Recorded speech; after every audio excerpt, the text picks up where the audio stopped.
Segue falando sobre a guerra e para debater um pouco mais a situação, o conflito na Ucrânia, a gente recebe agora, conversa com o professor Günter Hudzit, professor de Relações Internacionais da ESPM, a Escola Superior de Propaganda e Marketing. Tudo bem, professor? Bem-vindo, obrigada pelo seu tempo conosco aqui no Jornal da Manhã.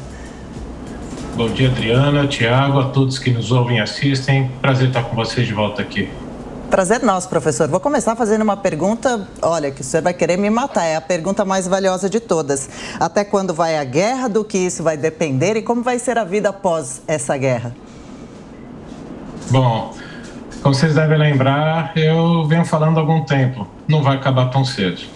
E esse endurecimento do discurso do presidente Biden é um indicativo de que o governo americano não vê perspectivas de uma negociação poder chegar rapidamente a um cessar-fogo.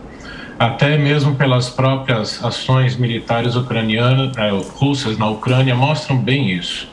Então, o que a gente pode perceber é que aquele planejamento inicial de uma campanha rápida de tomada do poder em até 72 horas não ocorreu.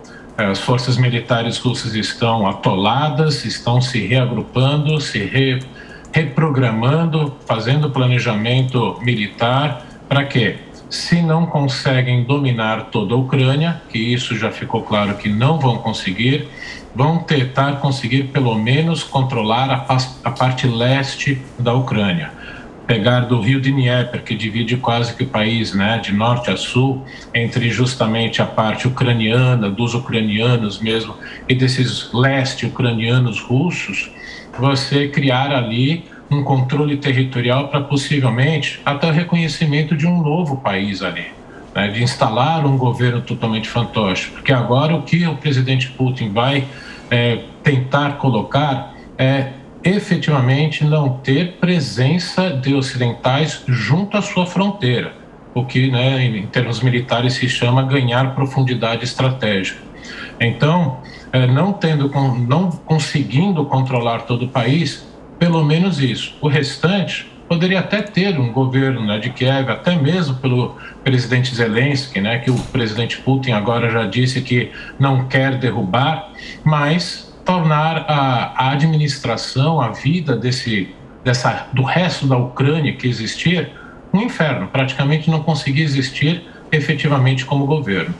Professor Günter, nós já informamos aqui que Lviv foi atacada praticamente pela primeira vez e Lviv fica no oeste da Ucrânia, mas também há informação de que a qualquer momento as tropas russas vão atacar ou vão ampliar o cerco à própria capital Kiev. Eu pergunto, o senhor fala que a guerra vai durar, mas se houver, é possível que haja uma capitulação do governo da Ucrânia com essa tomada simbólica da capital?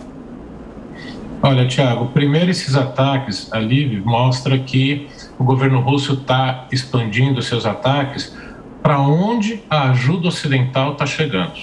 Então, esse último ataque, né, na nossa madrugada aqui, como vocês mostraram mais cedo, não foi justamente a cidade de Lviv, foi uma base militar próxima, assim como alguns dias atrás também ocorreu. Ou seja, o governo russo agora está indo atrás da onde estão entrando, né, toda essa ajuda militar do Ocidente, e eu arrisco dizer, aonde estão os soldados ocidentais?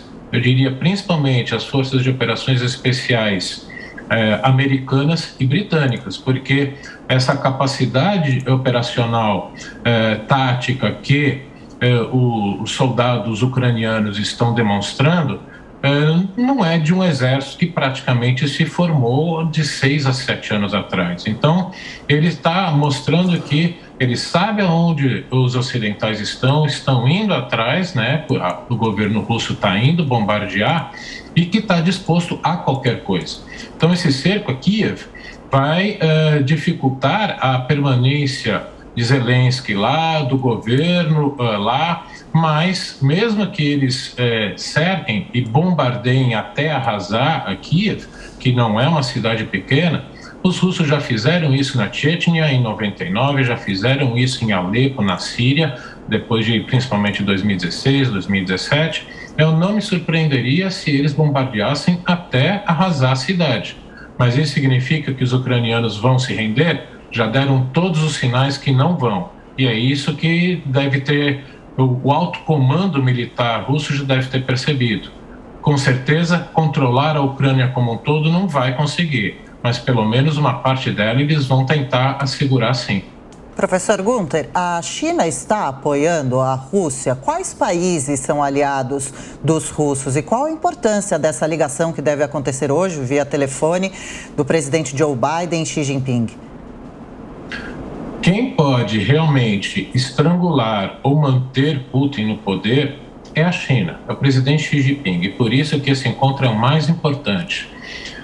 Não é do interesse chinês que Putin ganhasse tão rapidamente, ganhasse de alguma forma que se sentisse forte o suficiente para poder continuar ameaçando os outros países, como a própria Moldávia, porque é um aliado muito próximo. A gente não pode esquecer que um pouquinho antes das Olimpíadas de Inverno, os dois líderes se encontraram e declararam, uma amizade e apoio irrestrito. Mas, diante de tudo isso que está ocorrendo, o próprio governo chinês já se posicionou um pouco mais distante. Mas, ao mesmo tempo, por ter essa ligação e ter reafirmado isso tão fortemente, tão recentemente, ele não pode deixar simplesmente esse governo russo desabar, deixar, com certeza, ter um golpe que derrubasse Putin.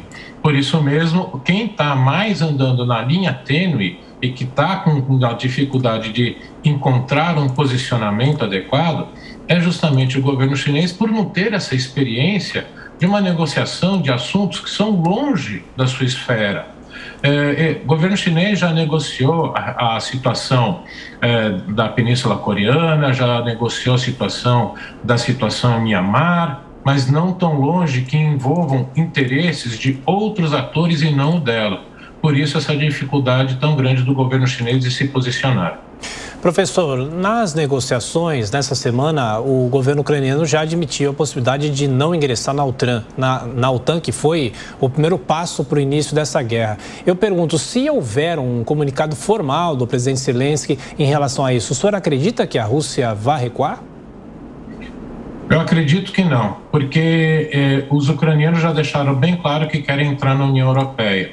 E por uma série de acordos que foram assinados mais recentemente, dentro da própria União Europeia, há acordos na área militar. Não é uma aliança militar, a União Europeia econômica, mas esses acordos foram justamente para dar garantias para os países que não são membros da OTAN, principalmente Finlândia e Suécia. Ou seja, mesmo não fazendo parte da OTAN, fazendo parte da União Europeia, se um desses países for atacado, os outros já tem que dar esse socorro militar. Então, como a Ucrânia não abre mão de entrar na União Europeia, isso não vai satisfazer Putin nem um pouco. Por isso mesmo, não vejo essa recusa de entrar na OTAN seja suficiente. Além do mais, os próprios ucranianos querem esse tipo de proteção. Por quê? Em acordo já dos anos 90, a Rússia se comprometeu a garantir a segurança da Ucrânia quando ela abriu mão das armas nucleares. E olha o que está acontecendo. Então, os próprios ucranianos querem alguma forma de garantia militar do Ocidente para que uma invasão como essa não volte a acontecer. De qualquer forma, professor, a partir dessa guerra, a gente começa a viver num mundo novo. Quais as diferenças, as lições e modificações que essa guerra provoca em todo o mundo? Os países devem fazer uma corrida para se armar melhor, a questão nuclear? Como deve ficar também a questão da russofobia? A população russa deve ser vista de forma diferente a partir de então? Bom, vamos dividir principalmente em três áreas: social, militar e econômica. Socialmente falando, com certeza, o preconceito e a aversão aos russos, uma russofobia no Ocidente deve crescer sim. A gente já tem visto isso, infelizmente, no Ocidente, principalmente nos Estados Unidos, as pessoas sofrendo boicotes, negócios sofrendo boicotes, pessoas. Então, no aspecto social, infelizmente, para os russos que não apoiam essa ação do presidente Putin, vão sofrer. Do ponto de vista militar, sem dúvida alguma, já começou. O próprio governo alemão já disse que vai aumentar esse ano os gastos militares em 100 bilhões de euros. Isso não é pouco. E, portanto, os países europeus devem atingir, no mínimo, o que já tinha sido negociado de gastarem 2% do seu PIB na área de defesa.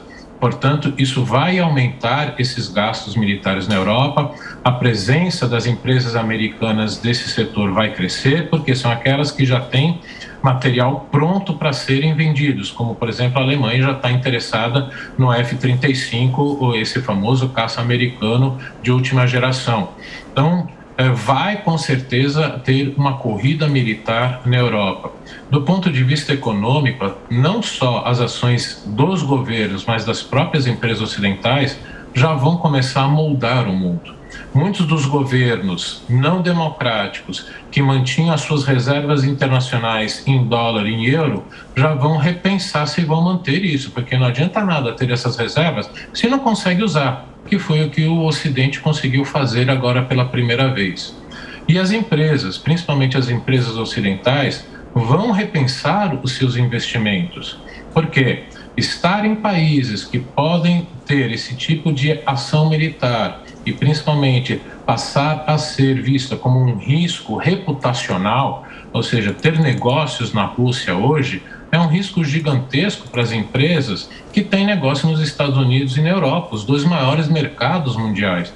Por isso que, apesar dos governos não terem obrigado essas empresas a saírem de lá, elas saíram. Por quê? O famoso ESG, né, que é os compromissos econômicos, sociais e governamentais. Então, essas empresas que têm capital aberto e que têm receio de boicotes não organizados pelos governos, mas pelos próprios consumidores, isso poderia afetar. Então, isso vai trazer um rearranjo das cadeias produtivas globais, não de imediato, médio e longo prazo. Cada vez que uma empresa tiver que atualizar uma fábrica em algum país, vai pensar duas vezes se vale a pena continuar nesse país ou fazer um novo investimento num país mais próximo, que tenha uma linha política, que tenha uma visão de mundo mais próxima com a sua. Ou seja, a gente pode ter aí um início de uma regionalização maior da economia global. Interessante. Desagradável surpresa essa guerra, hein? Professor Günter Kudzit, de Relações Internacionais da ESPM, Escola Superior de Propaganda e Marketing. Sempre um prazer conversar com o senhor. Volte outras vezes. Obrigada pelos esclarecimentos. Boa sexta-feira e fim de semana. Eu que agradeço. Bom dia e bom fim de semana a todos.